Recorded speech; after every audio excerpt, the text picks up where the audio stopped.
lovely good morning to all my dear students. In the series of online education, today I am going to start a new chapter and it is human eye. First we have to know what are the things which we have to study in this chapter. So here are the contents. We have to focus on the points like first we will study about human eye, the structure and functioning of human eye. We are going to read this topic. Then after, terms related to eye. What are the terms which is important and which we have to study in this chapter, we have to find out. Next, we have to study about cataract. In Hindi, it means motiyabind. Often you have heard about this disease. Now, after reading cataract, we will read about the defects of vision. Defects of vision means myopia, hypermetropia, presbyopia, and many more. Students, these are some of the defects which we have to study. These are the defects, not the disease. So you must be aware and you must know what is the difference between defect and disease. However, we will read these topics in the upcoming videos. Their correction, how these defects can be corrected, we will read about that. Refraction of light through prism. We will read the refraction of light through prism. How does the refraction takes place? Through a prism. Then after, we will read the splitting of light, the dispersion of light into its 7 constituent colors.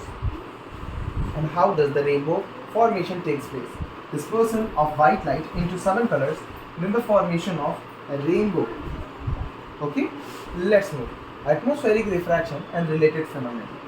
What is the meaning of atmospheric refraction? We will read in this chapter, and some of the phenomena related to atmospheric refraction will also be discussed in this chapter. Last but not the least, we will study about the scattering of light and the related phenomena. We will read the scattering of light along with its phenomena. So without wasting the time, let's start the first topic, and it is human eye.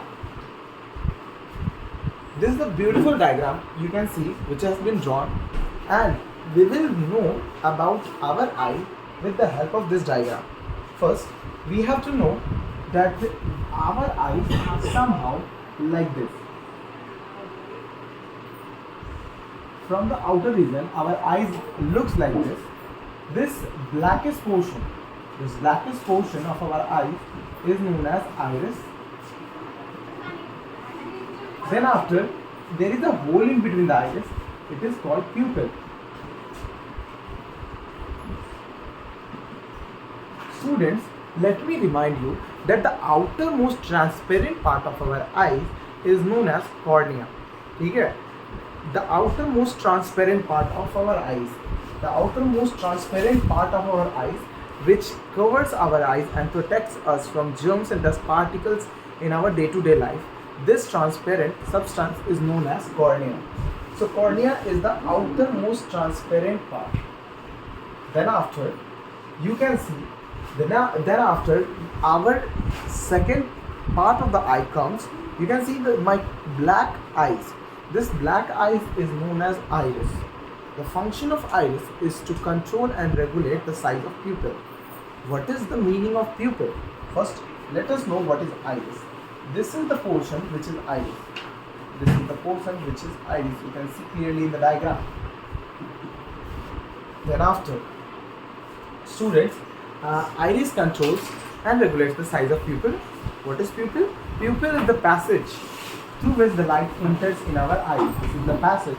This is the hole present in our eyes through which light enters.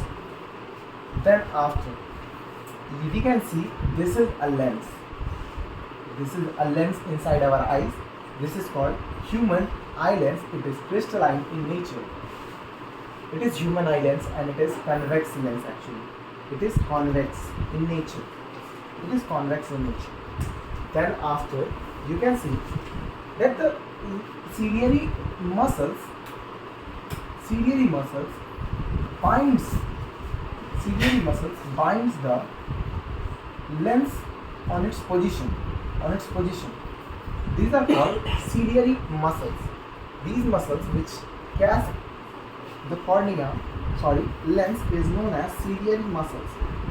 The function of ciliary muscles is to adjust the focal length of this lens.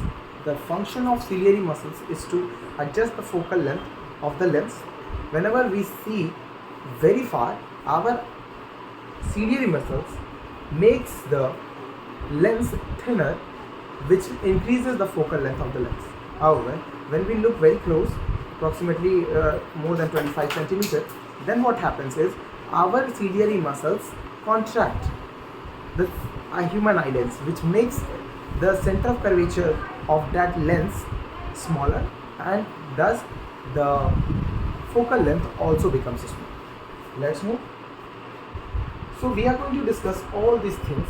Wait a minute. Now we'll discuss by drawing the diagram very clearly, and you will be familiar to know each and every part of the eyes with the help of this diagram. Drawing a diagram will make you strong in this topic. Students, first what we are going to do is, we are going to draw, wait a minute, we are going to draw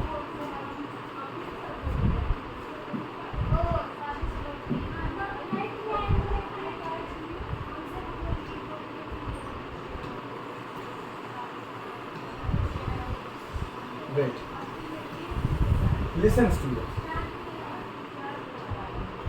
What we are going to do is, we are drawing a human eye. Human eye. Human eye.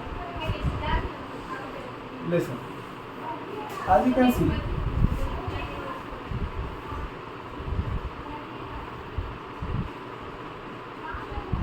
the outermost transparent part of the eye is called cornea, which protects the eyes from dust particles and germs. Then after, this portion comes, and this portion is called iris. This portion is called iris. As I have told you earlier that our eyes from the front looks like this, and this black portion of our eye is known as iris.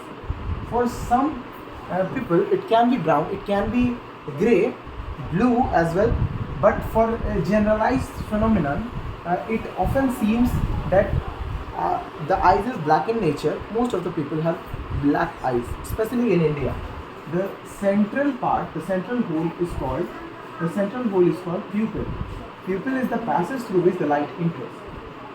So you can see, this is the iris, this is the side view of our eye, this is the pupil through which light enters. This is the pupil through which light enters. Then after, our eyes has ciliary muscles which catches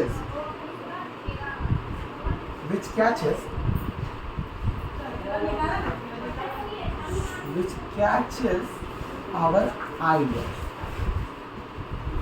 and makes it thinner and thicker.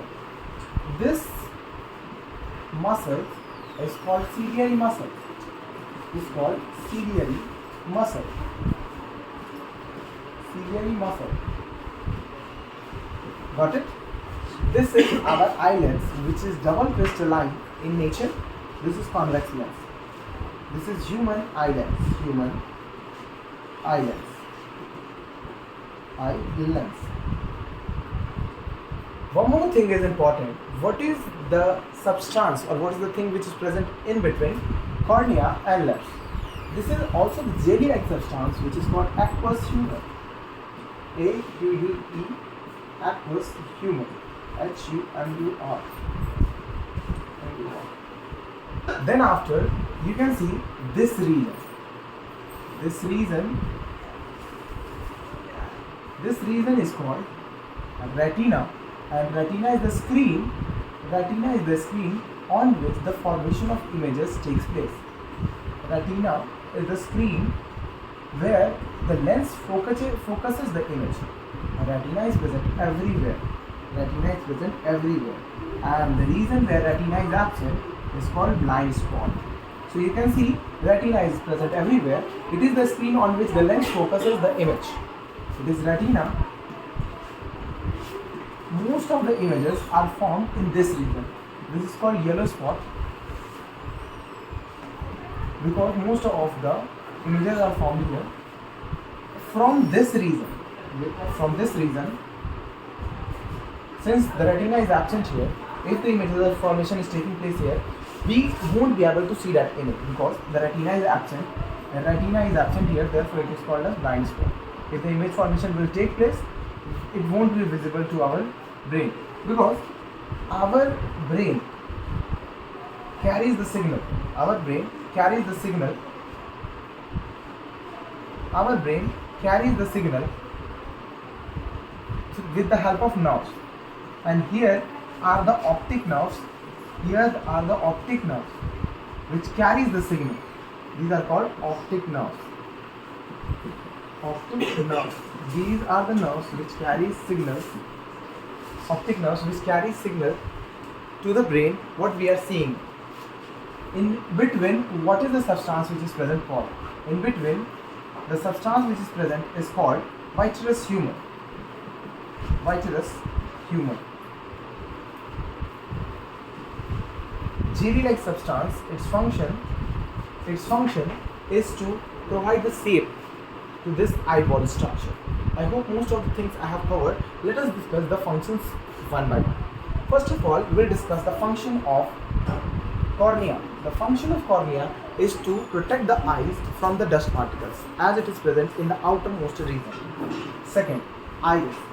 The function of iris is to control the size of pupil. Why does the pupil gets bigger or smaller? It is controlled by iris. And why does it happen? It happens because whenever we stand in front of in a room, the light is present there in a less quantity. Therefore, the iris needs to expand the size of pupil so that more light can enter in. The second thing, pupil size is reduced. When we go outside on a sunny day, there is more light and our eye needs a certain amount of light. For that, the pupil size is reduced so that less light could enter in the eye. If more light will enter, what will happen is our retina may burn, and this will cause many defects. Next, ciliary muscles. What is the function of ciliary muscle? The function of ciliary muscle is to adjust the focal length of the human eyelids. Why does the focal length is adjusted? It is adjusted because when we see the very far off objects, the focal length must be increased of the lens. However, if we are seeing the objects closer to us, the focal length must be reduced. Therefore, it is needed to increase and decrease the focal length of human eye lens. So our human eye lens is an adjustable lens whose focal length can be adjusted with the help of ciliary muscles. Let's move. So the function of ciliary muscles has been discussed. Now we will discuss about the human eye lens function. Again, the function of human eye lens is same. It adjusts the focal length and it focuses the image to retina.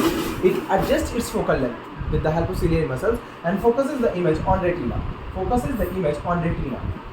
Focuses the image on retina. One interesting point I must tell you all, that we are seeing what is standing in front of our eyes. Suppose an object is standing in front of our eyes. The image will be formed here like this. Our brain corrects it and then we observe.